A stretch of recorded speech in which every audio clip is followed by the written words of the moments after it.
Welcome back to the deep learning classes. आज हमारी Python की दूसरी क्लास है और आज हम इस क्लास में इस लेक्चर में जानेंगे पाइथन के स्क्रिप्ट के बारे में। जब हम पाइथन लैंग्वेज लिखेंगे तो उसके लिखने का तरीका क्या होगा। आज की क्लास में हम पाइथन स्क्रिप्ट्स के बारे में पढ़ेंगे और पाइथन स्क्रिप्ट में हमने दो मेन कंपोनेंट पढ़े हैं। एक है character set and second is tokens. और टोकन्स को हम फिर डिटेल में पढ़ेंगे। टोकन्स में keywords, identifiers, literals, operators and punctuators. तो चलिए आज की क्लास स्टार्ट करते हैं। जैसा कि हमने पहले वीडियो में भी आप लोगों को बताया कि पाइथन एक जनरल पर्पस और हाई लेवल प्रोग्रामिंग लैंग्वेज है। इस लैंग्वेज को बनाने का मकसद ये था कि हमारा कोड जो हो वो रीडेबल हो और इसका सिंटैक्स जो हो वो बहुत आसान हो, सो दैट कि जो हमारे प्रोग्रामर हो वो प्रोग्राम जब करेंगे, वो जो लाइन ऑफ कोड्स लिखेंगे तो उनके लिए आसानी हो। ये जो कोड लिखना होता है किसी भी लैंग्वेज में, जो हम कोड लिखते हैं, फॉर एग्जाम्पल इस टाइम हम पाइथन की बात कर रहे हैं। पाइथन में जो हम कोड लिखेंगे उसी कोड को कहा जाएगा पाइथन का स्क्रिप्ट। यानी पाइथन किस तरीके से लिखा जाएगा। स्क्रिप्ट कहते ही हम रस्म ख़त को, यानी किस तरीके से हम इसको लिखते हैं, कौन से रिटन लेटर्स होते हैं या कौन से रिटन करेक्टर्स होते हैं। तो उस चीज़ को कहा जाता है उस लैंग्वेज का स्क्रिप्ट। फॉर एग्जांपल अगर हम किसी नेचुरल लैंग्वेज की बात करें तो नेचुरल लैंग्वेज में भी स्क्रिप्ट्स होते हैं। फॉर एग्जांपल अगर हम चाइनीज़ लैंग्वेज की बात करें, अगर हम कश्मीरी लैंग्वेज की बात करें, अगर हम हिंदी लैंग्वेज की बात करें, या चाहे अगर हम इंग्लिश लैंग्वेज की बात करें, हर एक का अलग अलग स्क्रिप्ट है। सिमिलरली अगर हम पाइथन लैंग्वेज की बात करते हैं, ये एक लैंग्वेज है, जाहिर सी बात है हाई लेवल लैंग्वेज है, हाई लेवल प्रोग्रामिंग लैंग्वेज है। तो इस प्रोग्रामिंग लैंग्वेज में जब हम प्रोग्राम बनाएंगे, जब हम कोड लिखेंगे, तो कोई ना कोई उसका रस्म ख़त तो होगा, कोई ना कोई उसका स्क्रिप्ट तो होगा। उसी स्क्रिप्ट को आज हम डिस्कस करने जा रहे हैं। तो इसको यहाँ हम उस स्क्रिप्ट को दो चीज़ों में डिवाइड करते हैं। एक है character set and second is tokens. पहले हम कैरेक्टर सेट को समझते हैं।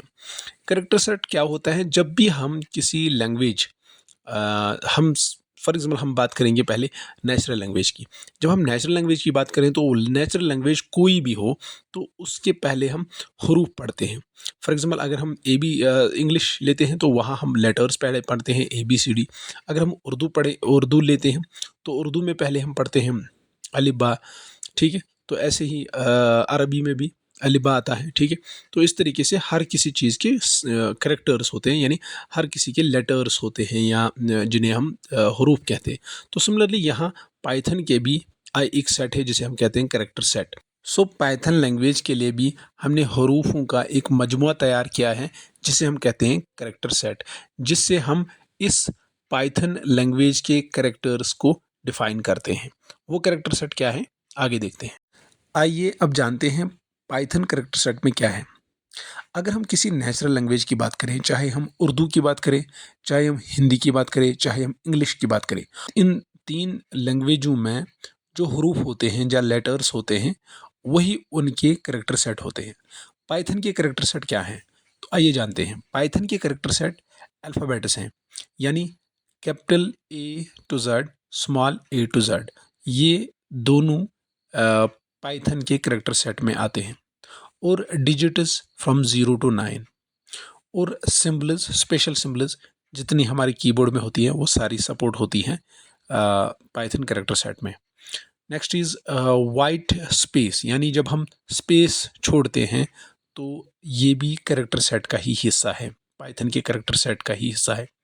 और भी कुछ कोड होते हैं जैसे आस्की एंड यूनिकोड करेक्टर्स, उनको भी पाइथन सपोर्ट करता है। पाइथन स्क्रिप्ट दो चीज़ों से बना हुआ है। एक है करेक्टर सेट जो हमने पीछे पढ़ा, नेक्स्ट इज टोकन्स।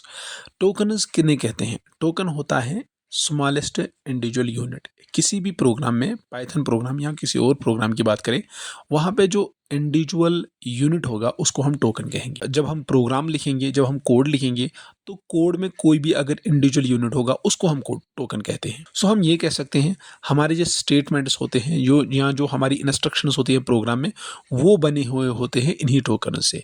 अब इनके बहुत सारे टाइप्स हैं। फॉर एग्जाम्पल एक टाइप है keywords, one is identifiers, literals, operators, punctuators, तो ये इंशाल्लाह एक एक करके हम इनको पढ़ेंगे। चलिए पहले हम बात करते हैं कीवर्ड्स के बारे में। कीवर्ड्स जैसे हमारे वहाँ लेटर्स होते हैं और वो लेटर्स या वो हरूफ जब आपस में मिलते हैं तो वो कोई लफ्ज़ बनाते हैं या कोई वर्ड बनाते हैं। अगर हम इंग्लिश की बात करें ABCD ये लेटर्स हैं, जब ये मिलते हैं तो ये वर्ड्स बनाते हैं। सिमिलरली यहाँ पे भी जो हम वर्ड्स बनाएंगे जिनकी कोई ख़ास मीनिंग होगी, स्पेशल मीनिंग जिनकी होगी प्रोग्रामिंग लैंग्वेज में, उनको हम यहाँ कहते हैं कीवर्ड्स। ठीक है, जैसे हम किसी लैंग्वेज की बात करें, चाहे हम उर्दू की बात करें, चाहे हम इंग्लिश की बात करें, चाहे किसी भी नेचुरल लैंग्वेज की बात करें, वहाँ पे भी जो वर्ड्स होती हैं जिनकी एक स्पेसिफिक मीनिंग होती है उनको वहाँ हम वर्ड्स कहते हैं। कीवर्ड्स किसी भी लैंग्वेज, किसी भी प्रोग्रामिंग लैंग्वेज में जो कीवर्ड्स होते हैं उनकी प्री डिफाइंड मीनिंग होती है, उनकी एक स्पेसिफिक मीनिंग होती है, उनकी एक स्पेशल मीनिंग होती है जो ऑलरेडी कंपाइलर या इंटरप्रेटर को पता होती है। सो हम इनको इस्तेमाल नहीं कर सकते हैं as a variable name, as a function name और या कोई भी यूज़र डिफाइंड नेम। किसी भी यूज़र डिफाइन, जहाँ पे हम यूज़र डिफाइन करते हैं किसी चीज़ को, वहाँ हम इनको नहीं इस्तेमाल कर सकते हैं। इनकी क्योंकि इनकी खुद की कोई मीनिंग होती है तो इसलिए इनको डिफाइन यूज़र नहीं कर सकता है, ये ऑलरेडी प्रिजर्व्ड वर्ड्स होते हैं। अगर हम पाइथन 3.10.5 की बात करें तो वहाँ 35 कीवर्ड्स होते थे। तो उनकी लिस्ट नीचे हैं, ट्राई हैं, फॉल्स, ट्रू, क्लास, ब्रेक, ये थोड़ी इनकी लिस्ट है। वो तो ये इस इमेज में भी आप देख सकते हो, ये सारे मैंने इसमें रखे हैं। ये सारे वर्ड्स जो हैं इनको हम इस्तेमाल कर सकते हैं लेकिन इनकी अपनी ही मीनिंग के साथ, यूज़र इनको मीनिंग नहीं दे सकता है। Now next point is identifiers. Identifiers होते हैं वो नाम जिनको यूज़र डिफाइन करता है। फॉर एग्जांपल हमारे वेरिएबल्स होते हैं, हमारे फंक्शंस होते हैं, हमारे क्लासेस होते हैं, लिस्ट होते हैं, मेथड्स होते हैं। इनको हम इंशाल्लाह डिटेल में पढ़ेंगे, variables, functions, class, list, methods ये क्या है, लेकिन फ़िलहाल मैं बताऊंगा ये यूज़र डिफाइन करता है। जब यूज़र डिफाइन करता है तो हम उनको कोई नाम देते हैं, तो उस नाम को हम कहते हैं यहाँ आइडेंटिफायर्स। इसको हमें यहाँ क्लियर करना होगा। कीवर्ड्स उनकी प्री डिफाइंड मीनिंग होती है, आइडेंटिफायर्स इनकी प्री डिफाइंड मीनिंग नहीं होती है, ये हम तय करते हैं, ये यूज़र बनाता है।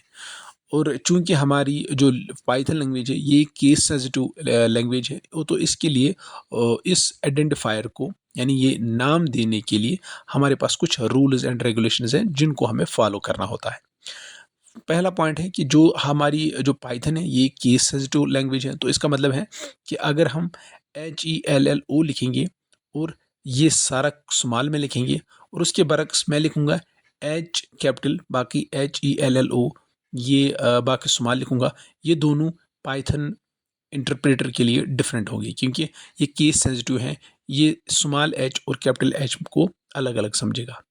कुछ ऐसी भी लैंग्वेज तो होती हैं जो केस सेंसिटिव नहीं होती है, उनके लिए ये एक जैसा है। ये एक केस सेंसिटिव लैंग्वेज है, उसकी वजह से ये दोनों लफ्ज़ अलग अलग होंगे।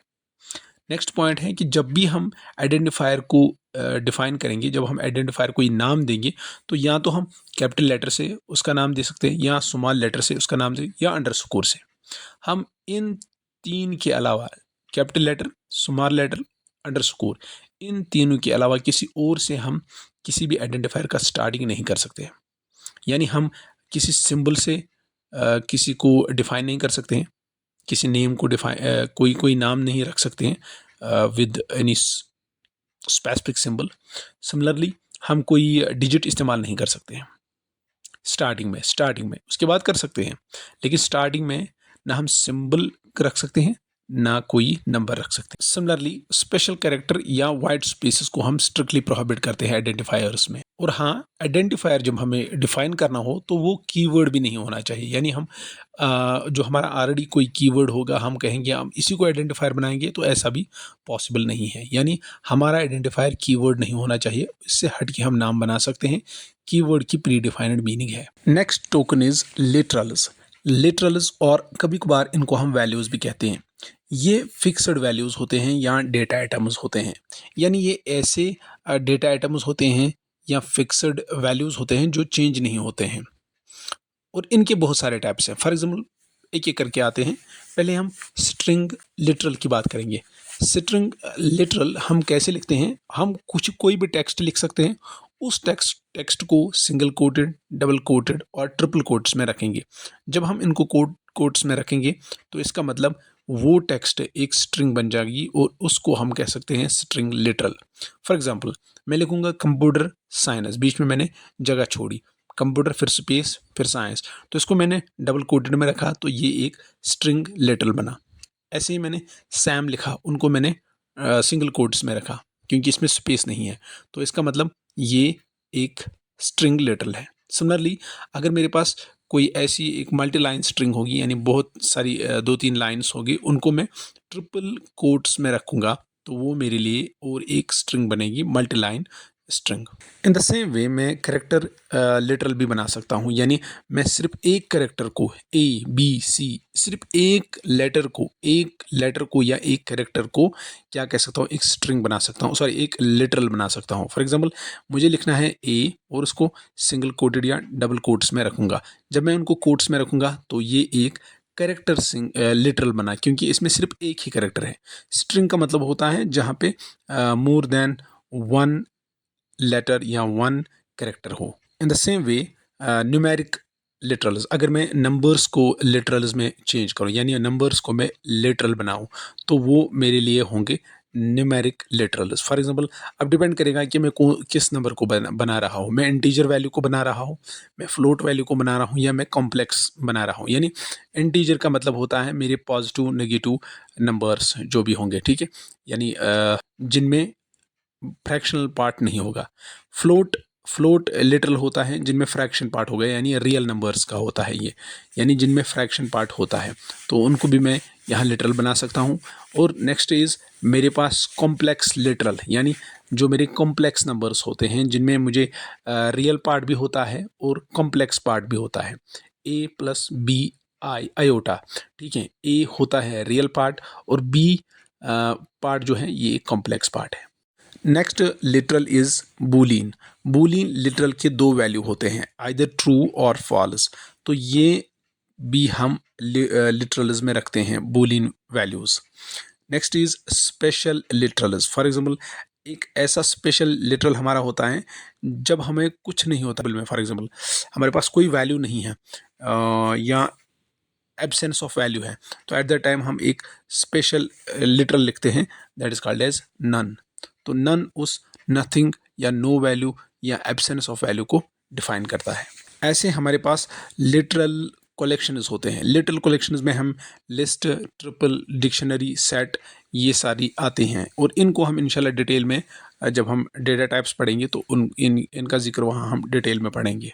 Next token is operators. Operators वो टोकन होते हैं जो रेस्पॉन्सिबल होते हैं ऑपरेशंस के लिए। फॉर एग्जांपल हमें एडिशन करना है, अरिथमेटिक ऑपरेशन, हमें कोई लॉजिकल ऑपरेशन करना है जैसे और एंड, तो ये ऑपरेशंस हम करते हैं इन्हीं ऑपरेटर्स से। ये ऑपरेटर्स डिनोट होते हैं बाय सिंबल्स। फॉर एग्जांपल हमें पता है एडिशन के लिए वो प्लस साइन होती है, सब्ट्रैक्शन के लिए माइनस साइन, मल्टीप्लिकेशन के लिए स्टार एंड डिवीजन के लिए स्लैश। तो ये सारे जो होते हैं ये ऑपरेटर्स होते हैं ऑपरेशन के लिए।